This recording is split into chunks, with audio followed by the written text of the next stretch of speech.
Arkansas gets hammered on the offensive glass. Jalen Williams fouls out. JD Note is held to 3 of 12 shooting, and Eric Musselman calls a timeout. And somehow Arkansas prevails against LSU at home, 77-76. This is Arkansas basketball recap. I'm Daniel Price. That's Jacob Price. Hey, make sure that you like and subscribe because, if you like the video, it just helps us if you like it so more people see it. And you can subscribe because we do this after every Arkansas Razorback game. I know there's not a lot of Razorback games left, but the most significant ones are left. So make sure you subscribe to the channel. Okay. And thanks because it actually these last couple of episodes have actually really gone up, and that's been cool to see. Yeah, so appreciate it. Yeah, thanks everyone for watching. After everything that I just rattled off at the beginning there, that seems like an impossible game to win. I mean, dude, with like 5 minutes left, I was like, when they started going through how many second chance points they had, and I mean, it felt like every bit of that. They were like, oh, and they got 21 second chance points. Is all, there's still like 4 minutes left, and I was like, yeah, that feels about right. It feels like every stop we get, they just get a rebound and then have it like a kick out three or a layup, and it's like or we're fouling them. Yeah. I mean, and honestly, I mean, kudos to LSU because, I mean, obviously that game, it's weird because I'm really proud of Arkansas because they did win that game, although they probably didn't deserve to win that game. They played good defense and they played okay, but LSU played better. LSU played better defensively. They rebounded better. They boxed out better. They really did all the stuff we wanted to do better. You know what they didn't do? They didn't play smarter down the stretch. Yeah, that might be true. But I mean, and the thing is, you should have expected that. Like that game was so much more important to them than it was to us. Yeah. I mean, I was going to be bummed if we lost that game. It was just a bad game. I mean, it'll be a miracle if we can beat Tennessee on the road. And you don't want to end the season losing 2 in a row. Not that we have to lose. I mean, I think we have a chance against Tennessee, but still, that's the one I kind of was looking at going, well, that one, it's at home. You expect to win it. Yeah. Well, I mean, and the Tennessee game is one of those ones I'm not looking to lose, but if you lose that game, you kind of go, well, Tennessee's really good and it's hard to beat a really good team on the road. You know what I mean? So, but yeah, that game was really important to LSU, and you could tell like that. I do feel like that is where all that extra. I mean, dude, how did they did what we wanted to do, and they did it better than us now. And I hope that whatever they did, not that every team can do what they did, but I was looking at that going, this is a defensive strategy that I would employ if I had the players to do it, where you just make someone else beat you besides JD Note. You know what I mean? So defensively they did a good job on JD. I mean, he went 3 of 12. That's not great. He did go 4 of 4 from the free throw line. He had 7 rebounds, 5 assists. He did turn the ball over 4 times. They were just throwing defenders at him like crazy. Oh, it looked terrible, dude. It was hard, frustrating to watch. And I will say that the fact that he only got up 12 shots tells you how good the defense is. I mean, he only took 12 shots. That's not very many shots for JD.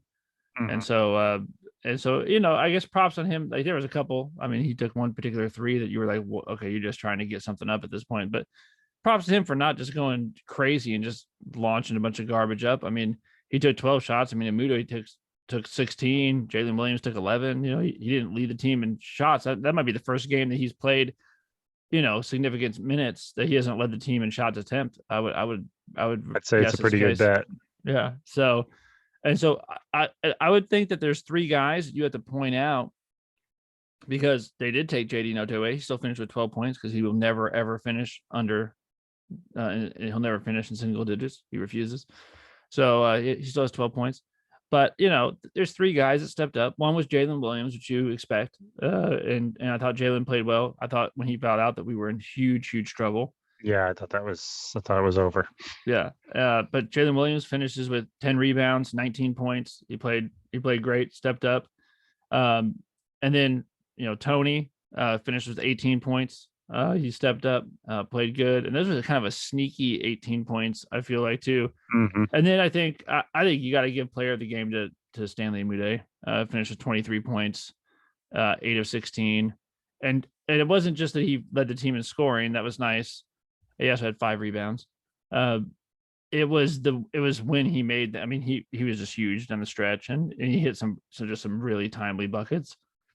Yeah, his shooting in the last couple of games has been huge, even though, I'm not so sure his percentage is extremely high. I mean, I think it's okay, but it doesn't matter, dude. Like, we've needed those threes from him so bad, just even to spread the floor. And unlike tonight, like you said, they came at pivotal times, and it was just a relief valve, because a lot of times those kickouts, you've got to make, if people are going to double every time JD Note gets his hands on the ball, or even shade, you've got to be able to make them pay. And that's what, that was, going back 10 games, my biggest worry with this team was what's going to keep people from just doubling JD Note when we can't shoot? Dude, you know what I mean? Dude, you know how hard it is to win a game? Look, I mean, LSU did exactly what you have to do to win a game. They beat us by 9 on the glass. They turned the ball over 10 times, and they shot 18 of 19. That's 94.7% from the foul line. If you don't win a basketball game, when you shoot basically 95% from the free throw line and you shot more than 3 free throws, you shot 19 of them, you only turn the ball over 10 times, and you beat your opponent by 9 on the glass, that's a bummer game to lose if you do all that, because those are the things you got to do to win a basketball game. What's the hidden statistic there? Because, I can't remember which game it was, but we were talking about how we got out rebounded a bunch, and maybe it was. Well, they were 26 to 72 from the field. They shot 36%. That's Arkansas just D'ing up, and that's what they do. They make everyone shoot like that. And then Arkansas shot 24 of 54, which is 44%. I think that's. Is that most of it? I mean, because obviously you don't need much because it's a super close game. That's a lot of it. Arkansas only turned the ball over 12 times, so it wasn't like we turned the ball over a ton. So that's even. Yeah. Arkansas did make 24 free throws. We were 24 of 28. So we got more points at the line. We shot 85%. So they shot a higher percentage, but we had 5 more points at the line. So it's the few more points at the line, and then just a very slightly higher shooting percentage. But normally, if you're going to get out rebounded by 10 and they're going to have 20 plus second chance points, usually you got to shoot way higher percentage of them to beat them. I mean, we shot a higher 3-point percentage. They were 6 of 28, which is 21%. We were 5 of 21 for 23%. So we shot a better percentage, but still made 1 less. So we just took a lot less. Mm-hmm. Yeah, that's a game that, and like I said, I guess it's no great mystery that it was a 1-point game. So yeah, you know what I mean. But I can't believe we won that game, honestly. Dude, they won it. You know what it is that you don't want to get in a close game with Arkansas. You don't want to. That was not always the case. That wasn't the case years ago. It's the case with Muss. Muss wins games that are close down the stretch. He just does. And his guys play hard down the stretch. And honestly, I do think it came down to, you say like overall in the game, I would say that LSU probably played a little better than us. And then it was close. And LSU really just did not play that smart down the stretch in the last 90 seconds or so. You can't have a hook and hold that's that freaking obvious. That was tragic for them. If that was us, I'd be beside myself. That was almost it's like that, like the Tony technical in the Alabama game, only worse, because it'd be like if that Tony technical came in the last 2 minutes of the game. Yeah, that's a bad. Now, actually, we didn't make them pay for it that bad. We made 1 free throw. We were going to get free throws no matter what. We made 1, and then we turned the ball over. Note turned the ball over right away. So we didn't really make a pay for it, but still, that's a bummer. You don't want to give up any free throws there. We won by 1. There was 1. I was gonna say, if he doesn't, if we don't get that hook and hold, then or if he doesn't make that one free throw anyway, we're watching overtime right now. Oh, you don't do the hook and hold, and that means you didn't foul him. I mean, you didn't. That's a dumb foul right there. So that's not smart. And then down the stretch where they triple team Note, you've got him in the worst of all possible situations, and I'm sure LSU fans freaked out when they called the foul. But that's just a foul. I mean, when you there's a ref standing right there, he's got the ball. You need to get your hand straight up and make him try to throw it away. You cannot bring your hand down and just karate chop a dude across the arms in the corner. I don't care how much time is left. That's just gonna get called. You cannot bring your arm down in that motion, especially when you hit him right here. Can't do it. If you're up by one. Yeah, if you're up by one, just play straight up, because you don't have to go for the ball as long as you can keep him trapped there. And I actually was shocked that Note didn't attack the basket. Like I thought he got in the open court. There's 13 seconds left, 1 point game. I thought he's not going to set this up and let them, set their defensive feet and get where, in the positions they want to be in, like they've been all night. I thought for sure he was attacking, and when he pulled up there kind of against the sideline, I was like, oh no, that's the worst thing you can do. And honestly, that foul really was a gift. And when they called it, I was like, ooh boy, live, I wasn't sure. But when they played the replay, it's like, yeah, he karate chopped his forearm. It was really silly. Yeah, the ball came loose. But yeah, the ball does come loose when that happens. It's one of those things. Like, I don't think a ref wants to blow the whistle there, but it's worse if he doesn't. Like you can't let that happen down the stretch. You can't. And I would feel worse about it if there was like 1 second left, but they still had 8 seconds. They had a chance to win the game, so they still, had their chance. Honestly, another intangible thing is I do think the crowd was good tonight. It was for a Wednesday night on a late game. Dude, everybody's got to go to work tomorrow. Yeah. Everybody's got to go to school tomorrow. And for Wednesday, they were letting Will Wade know that he sucks. I heard that definitively. Yeah, I guess that's not just us, huh? I guess that's not just us that feels that way. Yeah, actually, honestly, I wish that the Arkansas fans, I hope they don't get too annoying, because I actually, we've talked about this before. I personally, and I'm getting old, I don't like the booing a particular player for no reason, just picking somebody to boo. It's just, I don't know. And I don't like that ref, you suck. Now, I've been at games where that chant was warranted, where the refs were really having a bad game. They're inserting themselves into the game in a way that's very making it clunky. It's like, we didn't come here to watch you guys. Let these kids play. You know what I mean? Then I get that chant.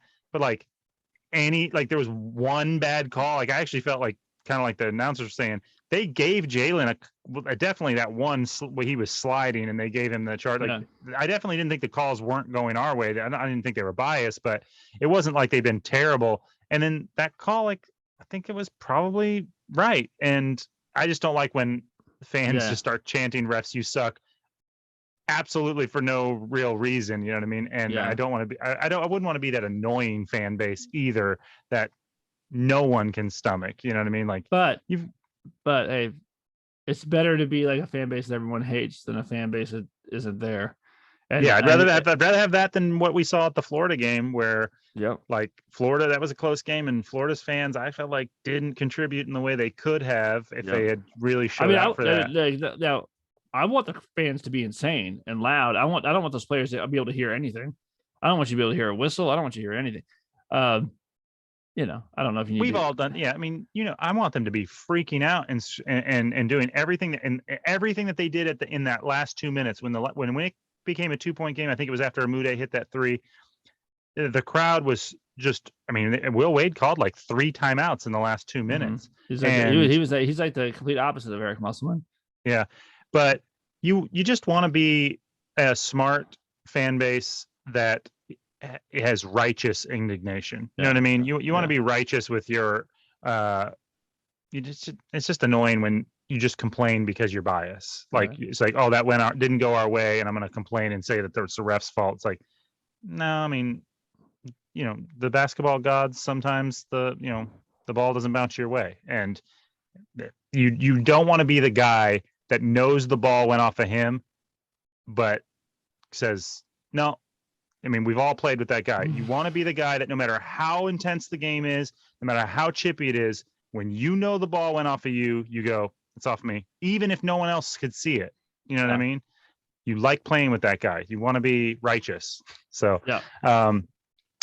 And yeah, I mean, the Will Wade chant, I mean, like I said, I don't know what it is. That guy, I'm not on social media or anything, so maybe he's like really charismatic, or I don't know what the deal is, but he must be paying players to come there, because I cannot imagine people watching him and going, man, I want to play for that guy. Or even parents going, let's go check out LSU. Like, he just looks annoying. I don't know why. Yeah, I don't think that about every coach. Like, I don't think that about Alabama's coach. I think he looks. I mean, I would take Alabama's coach. I mean, not over Musselman, but I'm saying Musselman gets in a car accident and like disappears or something. If we had Bruce Pearl, I love Bruce Pearl. I like I actually like Oklahoma's coach.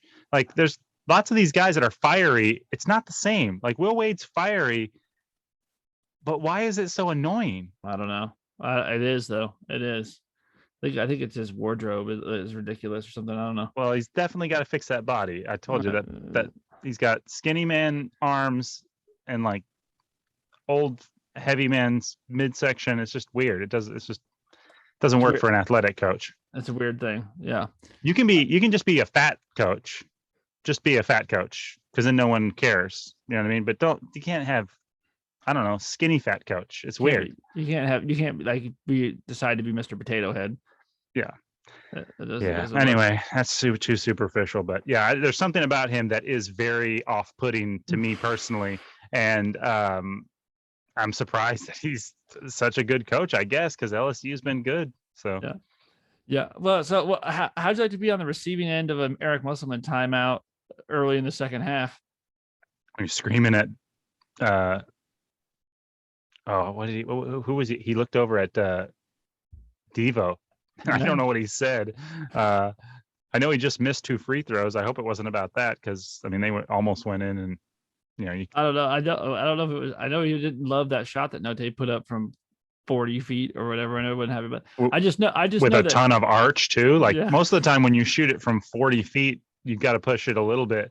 But he shot that with, I mean, that's why it airballed. But like, that one went to the rafters. I mean, you just know that like things weren't going great when Eric. It's funny because, yeah, when they called timeout, I was like, oh snap! Like, Eric Musselman just called timeout. This is not. Things are not going well. Yeah, and probably I like Eric Musselman's philosophy. Did kind of seem like we maybe needed a timeout because he maybe needed to tell them something because something wasn't working, and I was getting nervous. You know, the way they jumped out. Because that, with the way that they regard Note, you're like, this is not a game I want to get down by 10 in. No, I mean, I honestly thought when we were down by 5, we got down by 7 in the last 4 minutes or whatever. I think we were down by 5 with Jalen out, and I was like, how are we going to come back? Like, if we were up by 5, I'd be worried right now. But with Jalen being out, like, how are we going to score? Yeah, how are we going to move the ball? But they managed it. Hey, that was a gritty, tough, all the way at the end. Love it, dude. And those are the games that Musselman's been winning, and that's what it really does make the difference. I've watched a lot of other. There's a lot of teams who are outside of the tournament that have lost a lot of games by 1, 2, 3 points. A lot of games, and like winning close games, especially in conference, is the difference. That's the difference. I mean, like, everyone plays in a lot of close games in the SEC. A big difference is who ends up winning those games. I know. I'd like to look at the top 25 teams and see who has the smallest win differential.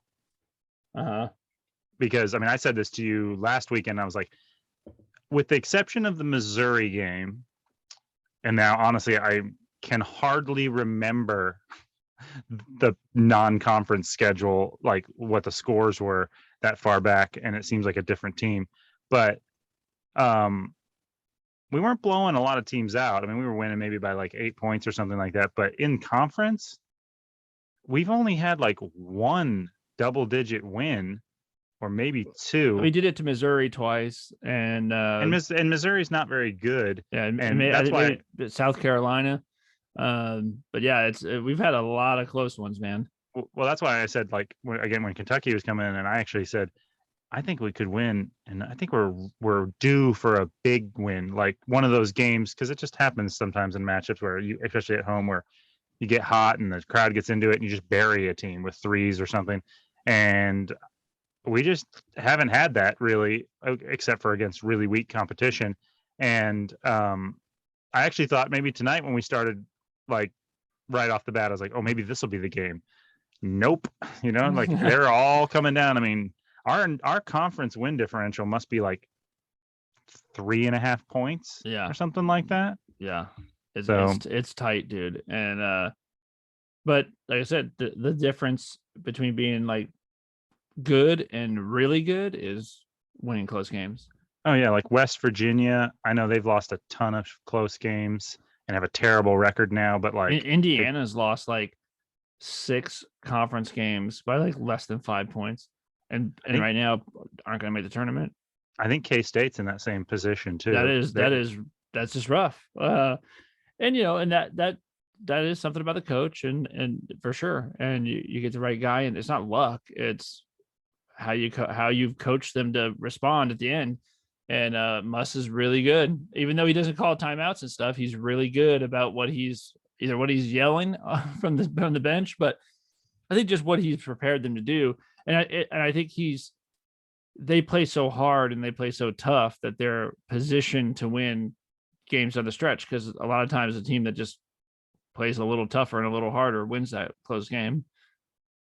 And that's what they did next. Yeah, I mean, it's still scary because, like I said, I do think it's too consistent of a pattern to be luck.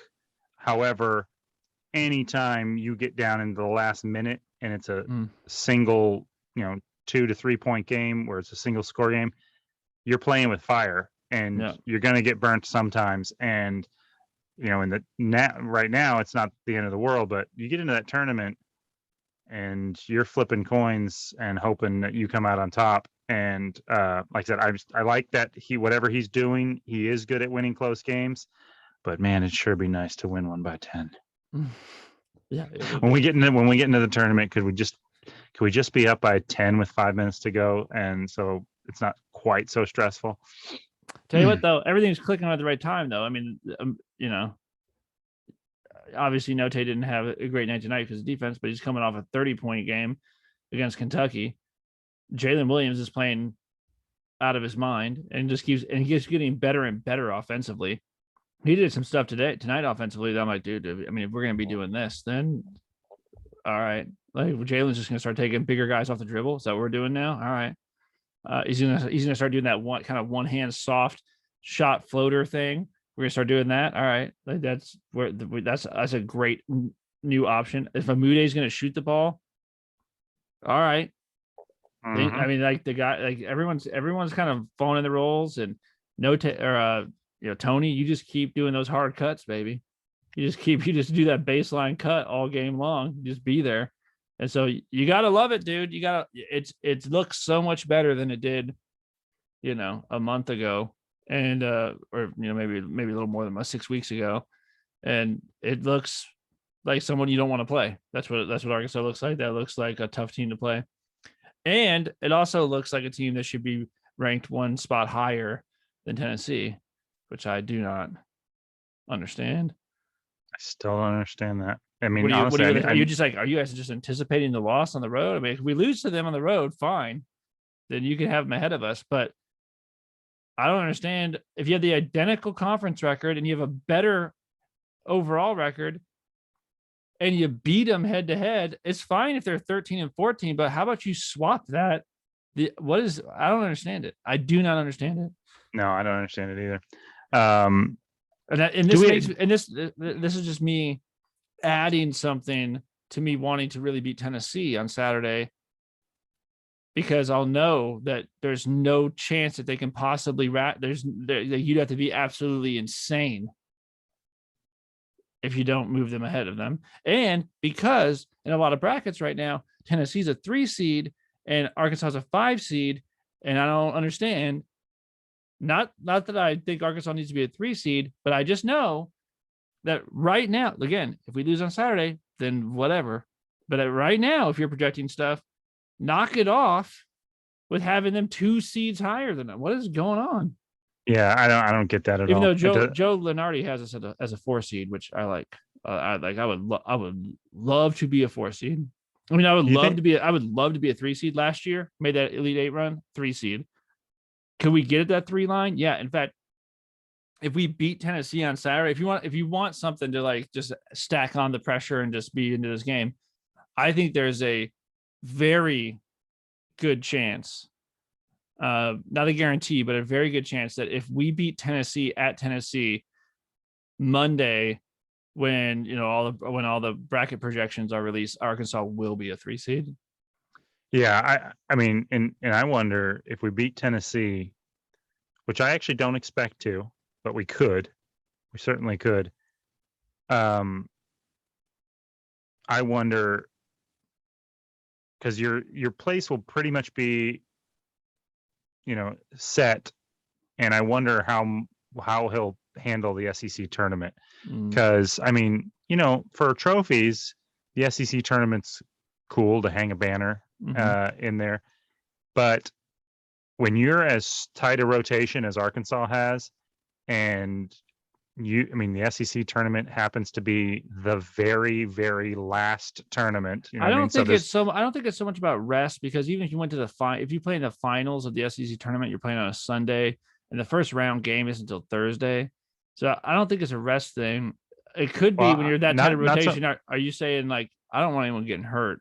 That's what I was saying. No, I'm saying, an SEC championship banner is nice to hang, but not if somebody gets injured, because there's not enough time. What I mean is, if you're playing late Sunday night or Sunday afternoon, there's just not enough time for even an ankle sprain that's of any severity, wouldn't potentially be ready in 4 days. I mean, maybe it would, but there's zero. I also tell you this: there's zero chance Eric Musselman doesn't want to win the SEC tournament. Yeah, I mean, I think. I mean, obviously he'll try. I just wonder if he'll, like, how much. Like, if it's one of those things where it's like a team gets up by 10 or 15 or something like that, if you just kind of like take them out and let them have it. Yeah. I don't know. It'd be interesting to see, but yeah. Now, if you don't win on tennis, because I think if you beat Tennessee, I feel like you're set as a 3 seed, or the very worst, a 4. But if you lose to Tennessee, now you do want to win at least a couple of games in the tournament, because if you go right in and lose right away, you might, be stuck in that 5. Right now, no matter what we do, we're not playing the first 2 rounds. So yeah. That's the other nice thing about the position Arkansas is in, is they're not playing more than 3 games in the SEC tournament. Yeah, that is nice. So, I mean, if they win, you got to win 3 games in the SEC tournament. If you're Arkansas, you won the whole thing.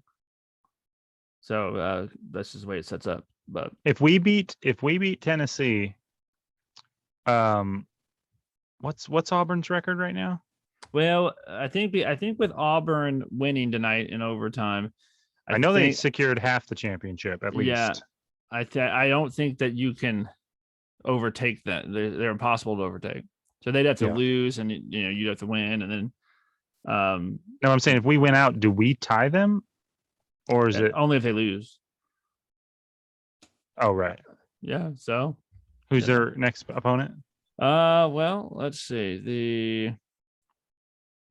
Let's see here. The standings for the SEC.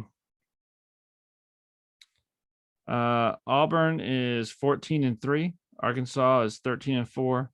Kentucky's 13-4. Tennessee's 13-4. So you have a 3-way tie for second. Right now, Arkansas's got the tiebreaker over Kentucky and the tiebreaker over Tennessee, at least for now. So Can you have a 3-way split? yeah, I don't know If what they end up. Kentucky wins and we win and Auburn wins, Yeah, I or don't no, know. and Auburn loses. I mean, Yeah, if Auburn loses and then we won, I mean, I guess you split it with them, but you also say, "Hey, we beat you." So I don't know. I don't know if they take that into account. I don't know if they might just have shared championships. That's a good no, question. I'm I not sure. think they do have a shared championship. Yeah. But I'm just wondering, can you share it between 3 people? Because if Kentucky wins and Auburn loses, they're all in the same position as us, right? All I know is Auburn's playing at home against South Carolina on Saturday. So So that's a wrap. that's all. I don't think I think we just spent 3 minutes talking about something that is not going to happen. But hey, I don't know. I'll take that second spot though. Yep. So or 3-way tie for the. So, well, I guess it won't be a 3-way tie. But We'll we be. I mean, Tennessee or us are not going to be in there. So yeah, yep. So all right, man. Well, it would be nice, dude, because it is the difference between, even if Kentucky wins out, if you beat Tennessee, you're second because of the head-to-head. But if you lose, you could fall all the way to 4. yeah, and I'm not 100. I'm not 100% sure that I wouldn't rather face. This is gonna sound weird, but I think I would rather face Auburn than Kentucky in a semis. Yeah, I feel like that's a coin toss, man. I don't know. It's pick your poison with that. They both on any given day are pretty tough. Yeah, yeah. So. All right. Well, all right. Good times, Blue dude. Pig. It's good. It's fun. Enjoy it, dude. I remember John Pelfrey and Heath and even Mike Anderson to a certain, even though I like him, but that was tough to watch a lot of times. Enjoy it. You know what I mean? Yeah. Even at the very beginning, before the first ball was tossed into the air of the season, if you asked me will you sign up for 24-6 with 1 game left to go, I'd say yes, I will. 24-6, dude. So I'll take it. Well, and like I said, I mean, I remember after that, when we went to that LSU game, not me and you, when Arkansas, we were on that 3-0 in conference, and we were looking all sorts of disorganized. So and 3-0 would have been nice. 0-3. 0-3, and nobody could shoot. Yeah. Likes was looking, like he wasn't, and we were starting to realize that, like, I don't think this guy is the point guard. And we were just all over the place. And I remember, I mean, we can go back and probably watch it. I was just like, I mean, kind of sucks. Like, maybe Arkansas teams have figured us out, don't have the shooters. Maybe this isn't a tournament team. Maybe this is going to be a down year. And now you're like looking at, can we go to the Elite Eight again, or better even? Or can you get that 3 seed? Yeah, we were talking about, like, maybe we can skid into the tournament. No, I know. We were talking about, like, hey, can we stop getting disrespected on this 5 line? Right. That's wild. I mean, it's been fun, dude. It's awesome. All right. Hey, also Anthony Black, why don't you come on down to Arkansas? For those who know Anthony Black, why don't you go ahead and come over here and we'll have the #1 recruiting class. Let's get that done. That'd be pretty nice. It'd be nice. All right, bro. We'll see you Saturday. All right. See you, man.